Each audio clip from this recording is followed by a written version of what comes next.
background before joining the college as principal in 2021 was quite diverse. I commenced my career working at an all-boys Catholic day and boarding school, St Stanislaus College in Bathurst, back in 1989, and worked there. And then after a couple of years working there as a teacher and in the boarding school, I was offered a role at St Ignatius College Riverview in Sydney, and worked there for 7 years, and then moved on back to Bathurst, where I was a boarding housemaster back at St Stanislaus, and then became Director of Boarding. I then moved up to Toowoomba Grammar School, which is another all-boys day and boarding school, a wonderful school in Queensland, where I was Director of Sport and Activities, so everything that happened outside of the classroom was my responsibility, and it was a role that I really loved, probably one of the busiest roles I've ever been in. And then I moved into deputy principalship for 2 years at Thomas Carr College in Tarneit in the western suburbs of Melbourne. And then I had the joy of being appointed deputy headmaster here at St Patrick's, and had a 2-year stint at the college in 2007 and 8.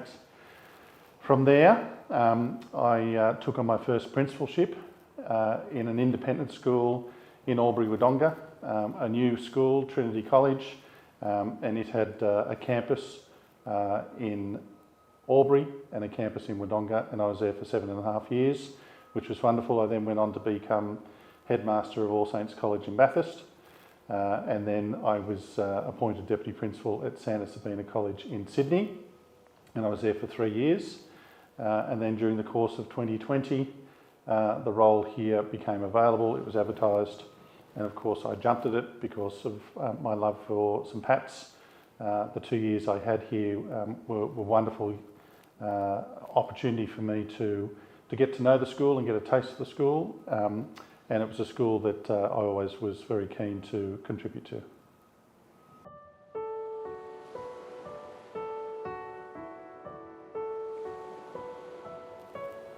That's a really good question in terms of this wonderful community. There are so many members who I think have impacted me, have influenced me.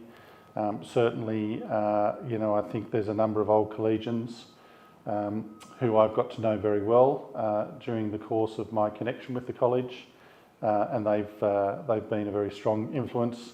I have to say that the current president, Charlie Flynn, is someone that I've got to know very well, and I work very happily with and closely with, and trust Charlie's kind of knowledge of the college. In terms of other people, I would say that Dr. Peter Casey was a really positive influence, and was a great mentor when I worked under Peter as his deputy head.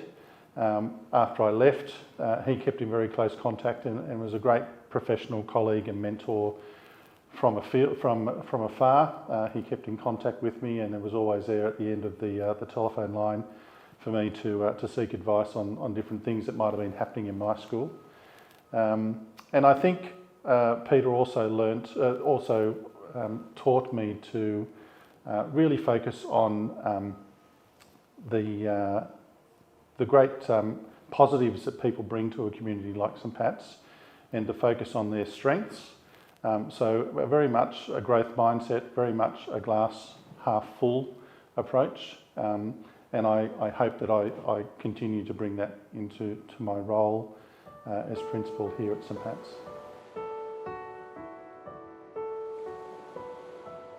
The Foundation's work through those programs, through SVC Care and the Chris Yung Fund, is incredibly important, and I'm really hugely impressed by the work that they do and the support that they provide people in the college community.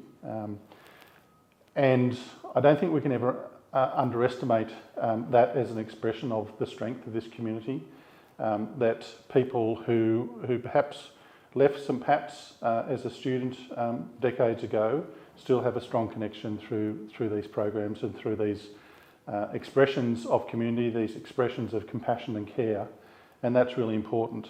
So much so that a colleague principal from from another school had heard about SBC Care and took the time to drive up and spend an afternoon with me talking about what the program looked like, how it was established, and of course it happened before I arrived back as principal.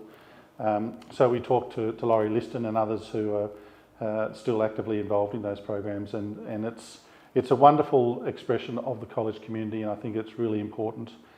We often talk about how important community is at St Pat's, and this is evidence. The SBC Care, the Chris Yung Fund are both great evidence of that community in action.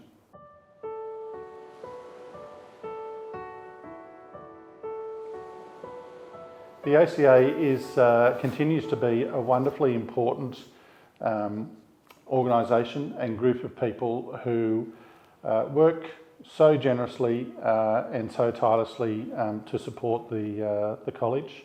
I've been working in schools now for a long time, about 33 years, and some of those schools, Riverview in Sydney, Toowoomba Grammar School in Queensland, St Stanislaus in Bathurst, some of them have been around for longer than St Pat's. They all have alumni, they all have old collegians associations.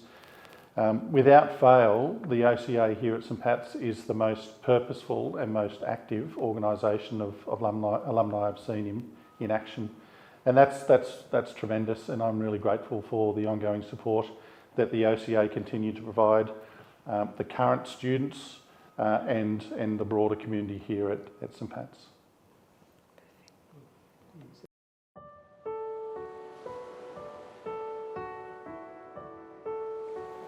The college can be proud of so many things.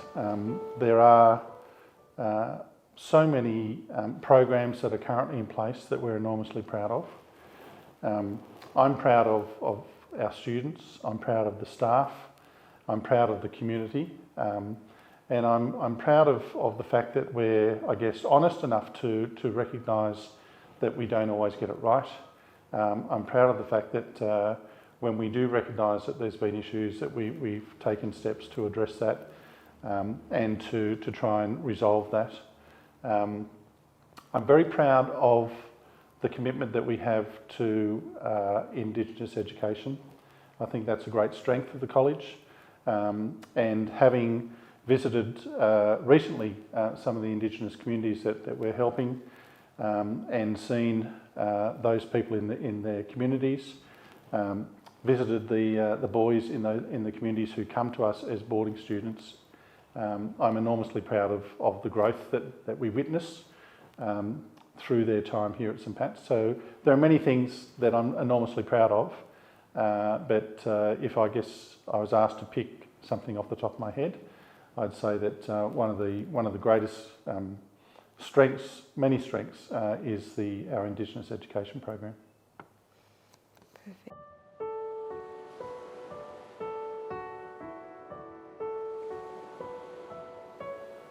I would have to say, in terms of those Edmund Rice values, I would think they're all very relevant and important, but I would think that if I was to choose one, I'd choose compassion.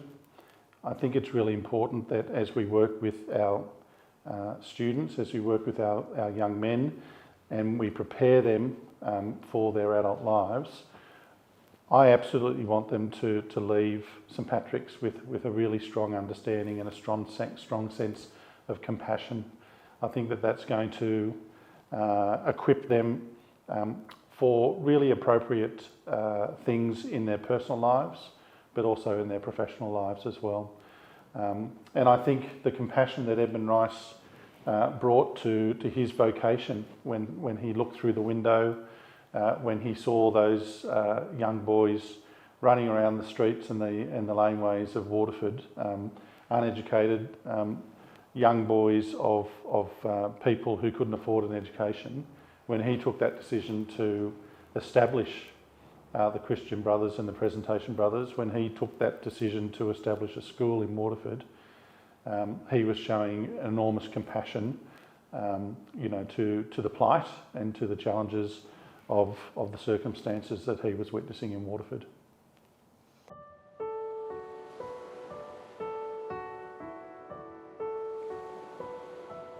The International Congress of Principals and other senior staff from Edmund Rice schools and centres from around the globe held in May in Ireland in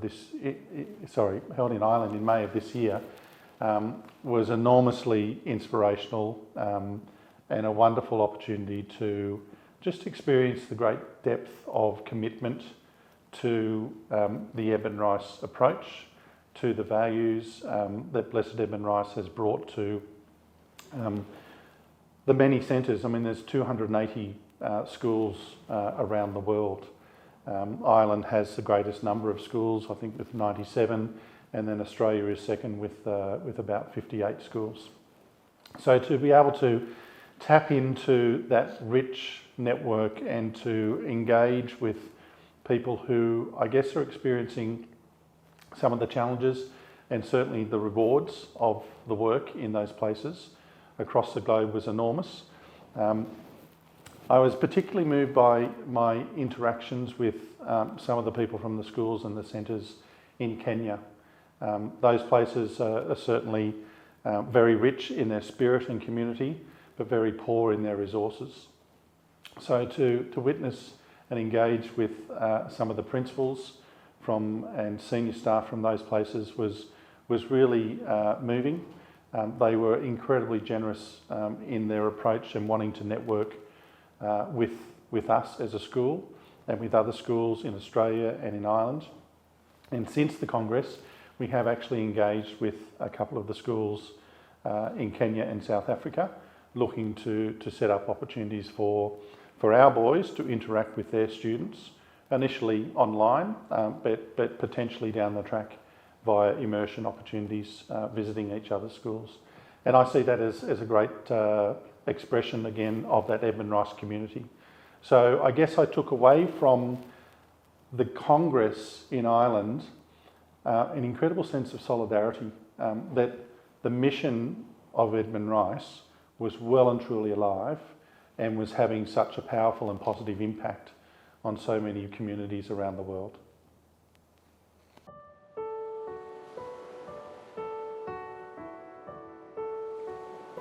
I think if Edmund Rice were alive today, he would be saying to our students, enjoy the opportunities, have fun, and make the most of everything that is provided to you as a student here at St Patrick's College.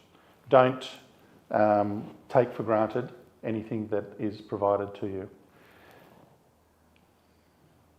If he were to address staff, I think he'd be saying, with heartfelt gratitude, an enormous vote of thanks for the professionalism, the dedication and the generosity that they bring to their work. But I also think that he would be saying, be patient, because education is something that takes time. The formation of these young boys into young men does take time, and they're going to make mistakes. They're going to be disappointments, but be patient, because the end result is always valuable, is always incredibly worthwhile.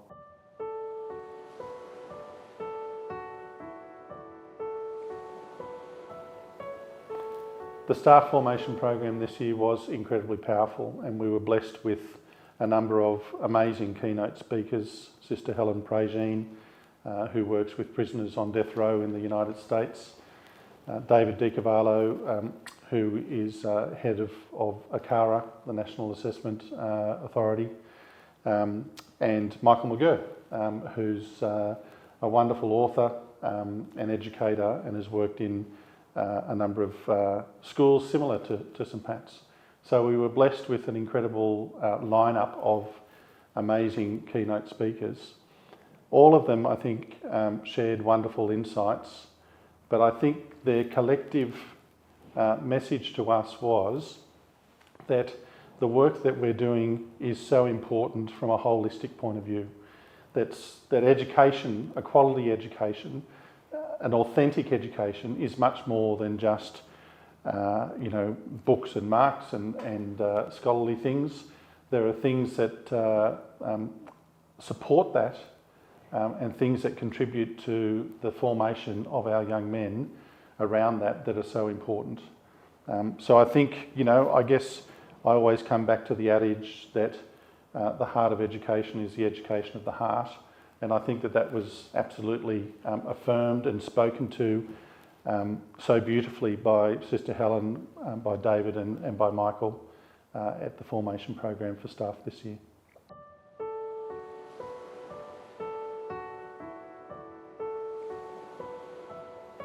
That's a good question about what things have changed in teaching. I would say that some of the resources that we use and some of the devices that we use have certainly changed and have brought greater efficiencies to education. But I would also suggest and believe that there are lots of things about education that haven't changed.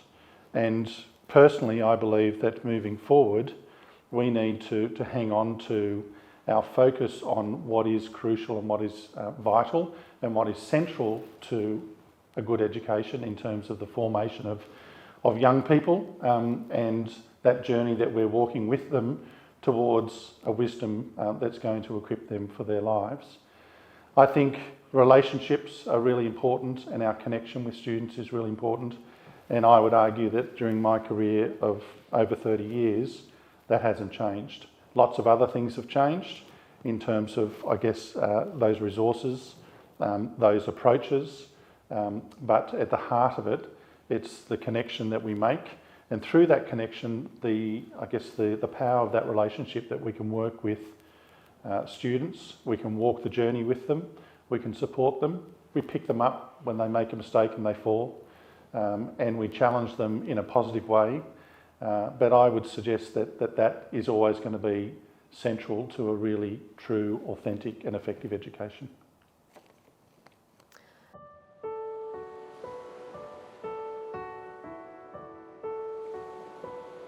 Since I've commenced in 2021, there's been lots of wonderful things. There's been certainly a few challenges along the way. I'd have to say that during the course of 2021, the impact of COVID and the impact that had on the continuity of education in and out of lockdown, in and out of remote learning was enormously challenging. And I think that's impacted not just on St Patrick's College, but I think it's impacted on every school across Victoria, every school across the country that experienced that. And of course, we remember that in 2021 there were lots of decisions to move into remote learning and then back into face-to-face. So that was enormously challenging. I was incredibly encouraged and really pleased with the response of the staff, their adaptability, their eagerness to make sure that they provided the best they possibly could during those challenges. I was conscious that the social impact and the emotional impact on our students was enormous.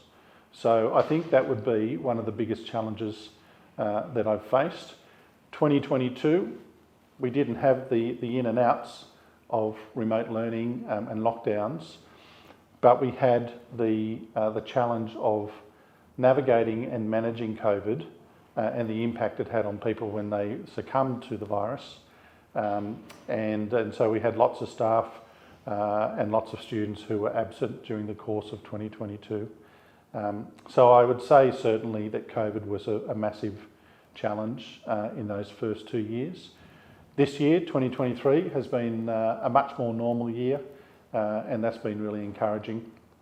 And we're pleased that we've moved beyond those challenges. But I think in terms of responding to, nurturing and managing the impact of COVID on our young people, that's something that schools will have to be really carefully conscious of for the next 3 to 5 years moving forward.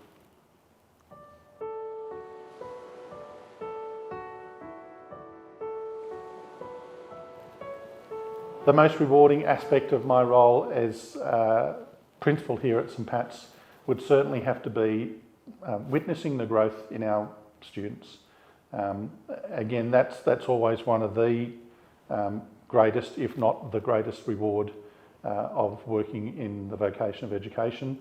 And, you know, I've been enormously proud of our young students as they make their way through the year levels and when they get to the point where they're signing off on their education and graduating and leaving the place, to see that sense of satisfaction and reward and completion is enormously satisfying for me as principal. So I think it's really important that, from my point of view, philosophically, schools exist for their students. That's their primary purpose. And so I love nothing more than you know, being out on the front gate in the morning to say good morning and to welcome the students and staff and parents if they're coming in the morning, to be out and about during the course of the day, whether it's recess or lunch, interacting with the students around the place. That's incredibly rewarding. That's what it's about. And to see the growth in those boys is incredibly encouraging and very, very rewarding.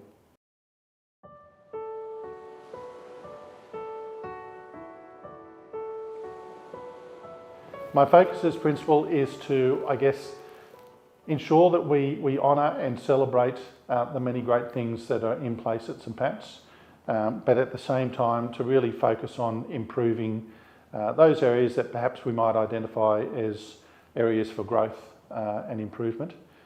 So that's been very clear, I guess, from my first day as principal. I want, I guess, St Pat's to have strengths in every arm of its operations. I want St Pat's to be known as being an incredibly successful school and strong school across all that we do, in the classroom, outside of the classroom, in terms of our pastoral care and wellbeing, in terms of our sense of community and connection, in terms of boarding. So that's been my focus, but certainly I think it would go without saying that in the first 3 years we've been really focusing on reviewing and evaluating what we're doing in terms of teaching and learning and looking to lift and improve the educational outcomes that we're achieving with and for our boys.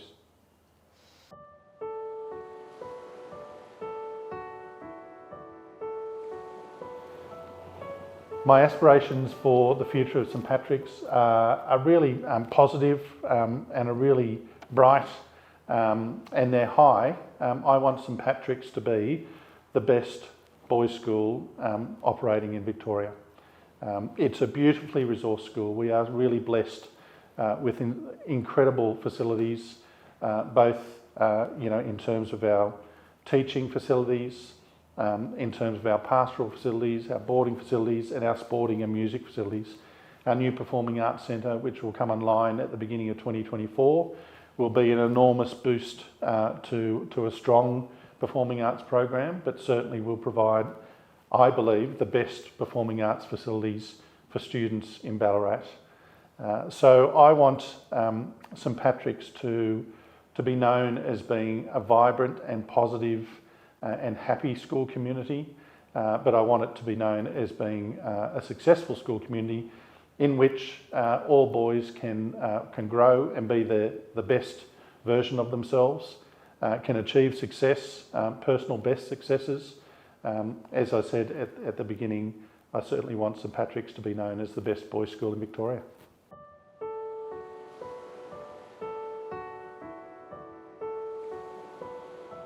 The St Patrick's College community is an incredibly special community.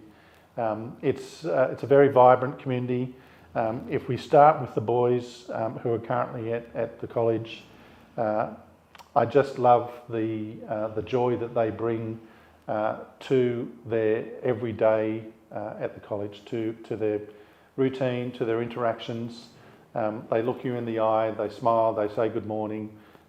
They're happy to be here. And certainly in my experience, I'd certainly argue that happy students are usually productive students. So I think the sense of community from experiencing and interacting with our students is very vibrant, very positive and very strong. That flows into the staff. We've got a wonderful staff, incredibly generous, incredibly professional, incredibly knowledgeable in terms of what they need to do to maximise the educational opportunities and experience of all of our boys. And then we move into the broader community, so our current parents, past parents, and of course our old collegians. There is something that is enormously vibrant and exciting and engaging about the college community here at St Patrick's.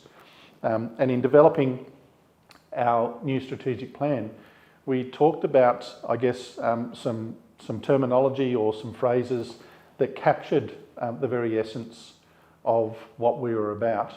And there were three words that we came down to, and that was compassion, character, and community.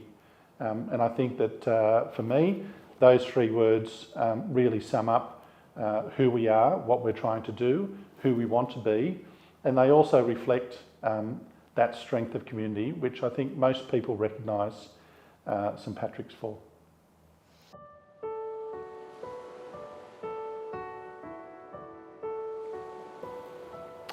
In the context of history, St Patrick's, like any school, has certainly experienced highs and lows. Certainly, without question, the negative impact, if you're looking from a negative point of view, the experience of the Royal Commission certainly had a massive impact on the college community, and that was very challenging, certainly for everyone involved. Absolutely for the victims and survivors of abuse, certainly for their families, certainly for the staff who had to navigate their way through that, and for the students at the college at the time. So that's something that I'm very aware, I'm very conscious that was very challenging for all of those members of the college community. Very conscious that my predecessor, John Crowley, did a tremendous job in terms of working with the college community, particularly the victims and survivors, to support them, and to also lead the community through that very challenging time. So without question, I think that would be the period of the college's history that had the most significant impact on the community.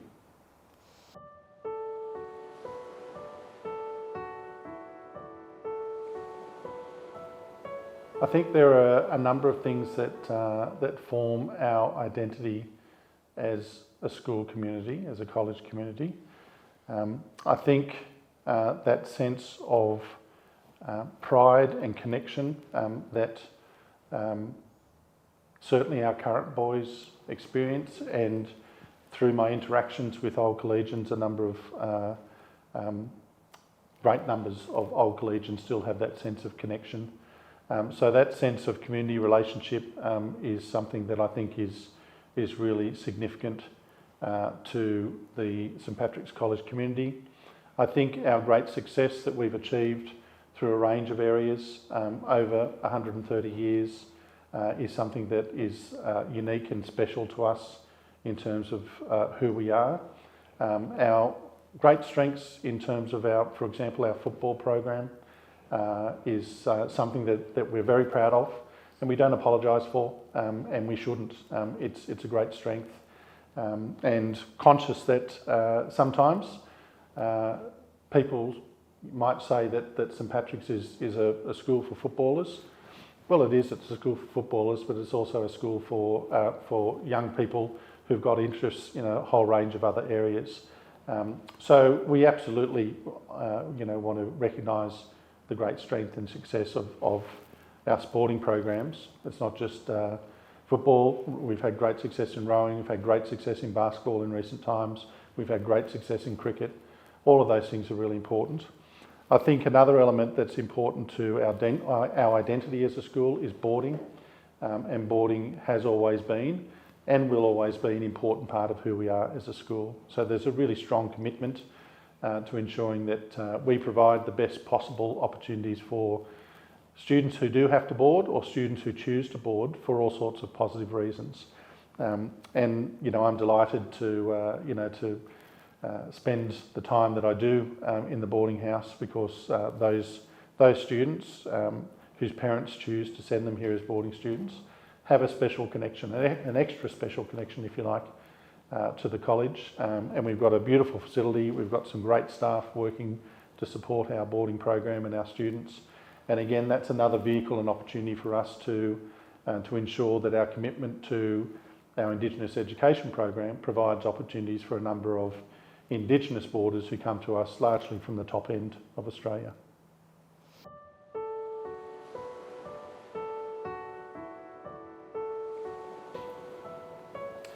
The history and heritage of St Patrick's College is important for many reasons.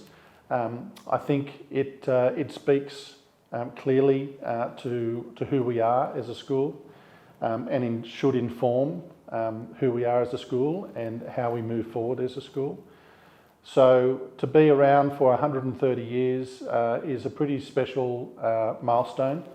It's a pretty significant mark, if you like.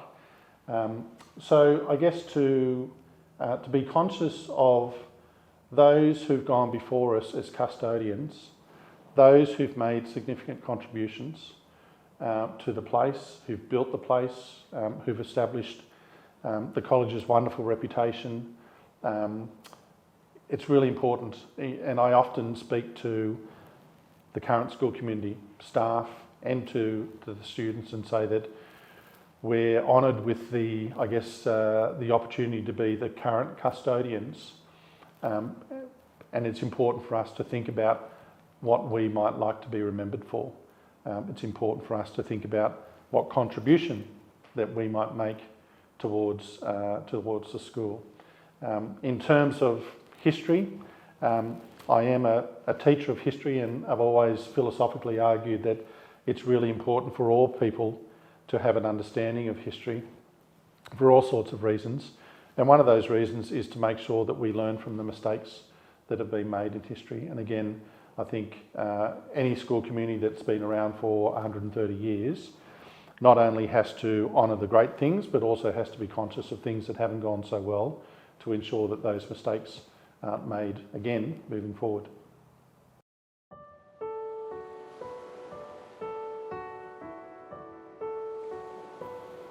I hope that my legacy will be one that is centred around honouring and building that sense of community,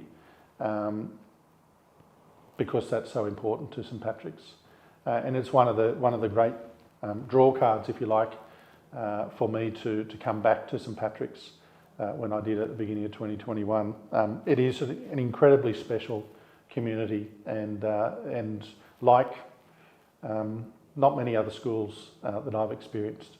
So there's something really special about that. And I certainly want to be remembered as someone who nurtured that, who honoured that and promoted that. I also want to be remembered for, the contributions towards improving the outcomes that we're setting out to achieve in the next number of years. So to lift and improve what we're doing in terms of the educational outcomes for our students is certainly a clear goal of mine, and certainly a clear goal of all staff. We're working really diligently and really productively towards that, and we certainly hope that that'll be continue to grow. The evidence thus far has been encouraging. We've experienced some positive turnarounds in terms of the results that we've seen over the last 18 months, which is wonderful, and we hope that will continue to grow in the years ahead.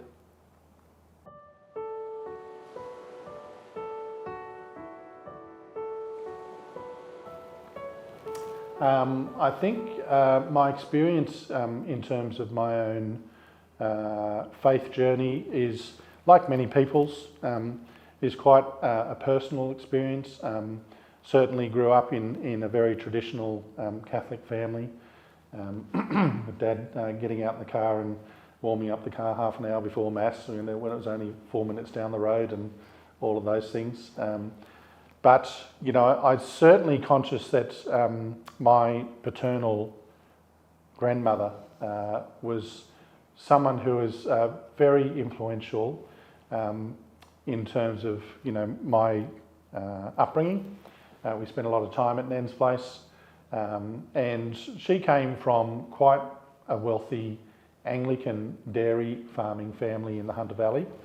And in the 1930s, she met and fell in love with my grandfather, who came from a Catholic family. They were bakers in town. So they took the decision to get engaged and to become married. And my Nan's parents were not particularly thrilled or pleased with that. Nan was one of 5 daughters in the family, and when the other daughters were married, they were given a piece of the property. They were given a farm, if you like, to set up and establish themselves. When Nan chose to get married, she was given a dairy cow and basically told to be on her way, which, you know, was very difficult and challenging for her at that time, knowing that her parents had a sense of shame that she was marrying into a Catholic family. So that was the message through that, through my grandmother, was that, you know, you need to maintain your dignity. You need to treat people with kindness and generosity and respect. You need to make sure that it doesn't matter who they are, whether they come from your religious creed or congregation, whether they come from a different country, whether they have different beliefs. How you treat them and how you conduct yourself in that relationship is the most important thing. So Nan went on to marry Pop. She converted to Catholicism, and the sad thing is that in the new parish that she became a member of, she was seen as someone who had converted from the Anglican Church, and so therefore she was seen as an outcast, and she wasn't really accepted for about 15 or 20 years. So she said, I used to go to Mass every weekend and no one would talk to me because I was from the Anglican Church. So yeah, absolutely she reconciled it, but she never complained about that. She was never bitter about how her mum and dad responded when she married Pop. She never complained about that to me. She never complained about the response of the Catholic congregation when she converted after she married Pop. So again, that was an expression to me and a sign to me of her humility, if you like, certainly her integrity, and she always used to say, maintain your dignity in all that you do.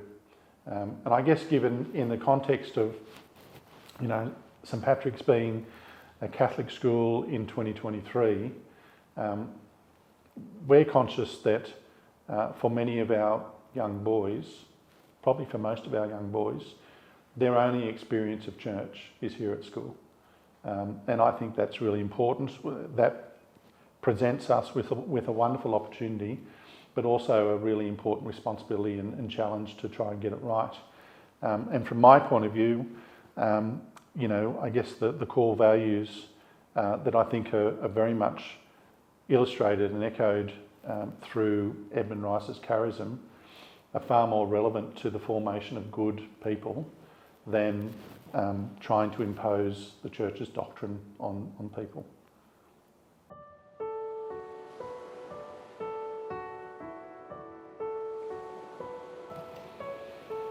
Yeah, so St Patrick's has, changed quite significantly, certainly in its history and certainly in its recent history, and I think it's changed for a whole lot of really important reasons. It's recognised that there's been some things that have occurred at the place that no one's proud of, and that we've apologised for, and that's really important. We're conscious that through the actions of some individuals along the way, that some people have been incredibly damaged and hurt and wounded. I think more broadly than that, and more generally than that, the care that we show our young men reflects our commitment to community.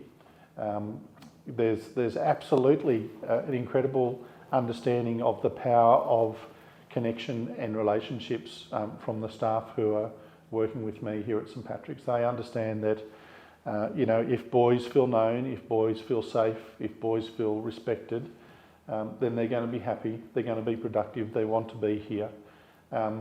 So I'm absolutely thrilled and encouraged by the staff's commitment and understanding of that, and how they display that in how they go about their work, their generosity, their support of the boys.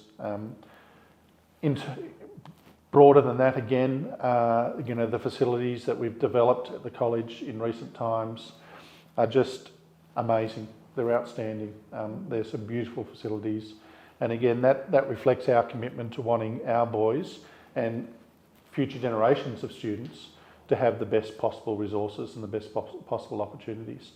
So there's so many things happening in a positive sense that I think that future generations of students are going to be well served. I understand through any place, and some of the places I've worked in my career have been long-standing schools, have been there for a long time, and sometimes there are periods in the history of a school when things aren't great, when the educational approach, the pastoral approach hasn't been right, where the influence of some significant leaders perhaps in the school hasn't been the right focus, and so the students at that time haven't necessarily experienced a positive experience. They haven't loved going to school. We're acutely aware of that, and our approach is always to ensure that our students feel safe, they feel known, they feel respected, they feel encouraged, and that they have space to laugh and enjoy themselves and have some fun. And I certainly, enjoy those interactions too.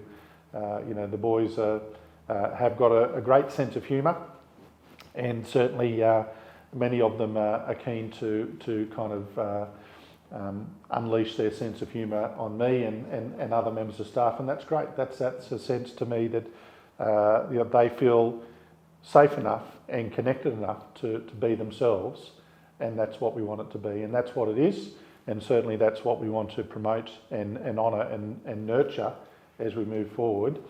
And all of that, again, I think are very important expressions of that community, that learning community, that school community.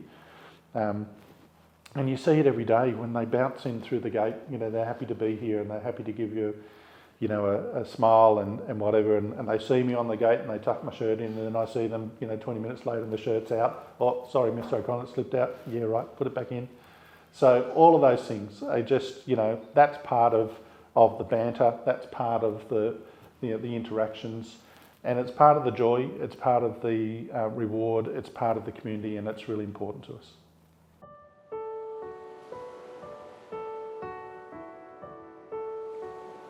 When I pray for humanity. I pray for the joy of working with the St Patrick's community and the reward. Pray that in that work that I've got the wisdom and I've got the courage, I've got the patience and the humility to do the right things, to make the right decisions. I certainly pray for all of our students, all of the boys and their families. I pray for their growth and their formation. I pray for their safety and well-being. More generally, I pray for, humanity in the sense that the power of education and what it might bring in terms of the future of our society here in Ballarat and Australia and more broadly. We continue to witness all sorts of challenges across the globe, and certainly I think that the best way to address those, the best way to resolve those, the best way ways to overcome some of those challenges is through an authentic education. So I pray often in gratitude for the blessing that I have to be working here amongst some incredible colleagues and staff, amongst the boys and amongst this great community.